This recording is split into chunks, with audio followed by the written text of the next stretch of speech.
Hindi ka ba nabigyan ng ayuda ng DSWD at paano kung sakaling hindi patas? Pwede ka bang magreklamo? Yan ang pag-uusapan natin ngayon.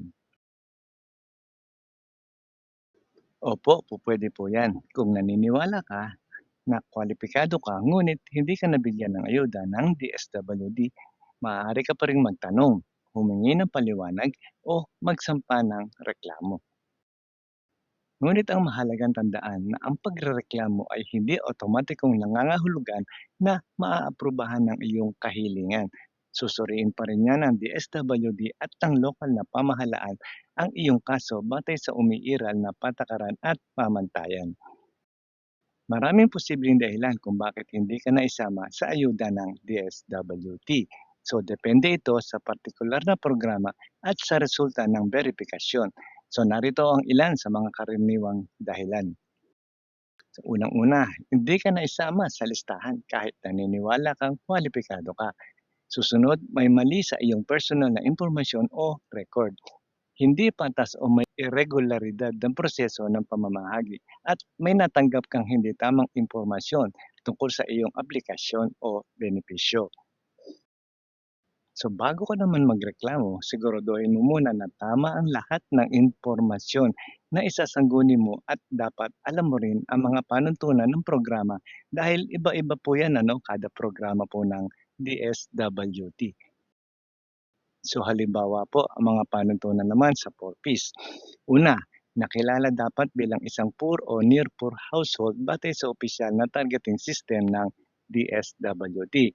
Dapat may miyembro ang pamilya na edad hanggang mula 0 hanggang 18 years old o may buntis sa panahon ng registration o assessment at handang sumunod sa mga kondisyon. At kapag natanggap ka na sa 4Ps, kailangan patuloy na sumunod sa mga kondisyon upang manatiling benepisyaryo. Kabilang dito, ang mga bata ay dapat pumapasok sa paaralan at hindi bababa sa 85% ang kanilang attendance. Ang mga batang kwalipikado ay dapat makatanggap ng bakuna, regular na check-up at deworming ayon po yan sa edad. Ang mga buntis naman dapat prenatal at postnatal check-up at manganak sa tulong ng skilled health professional.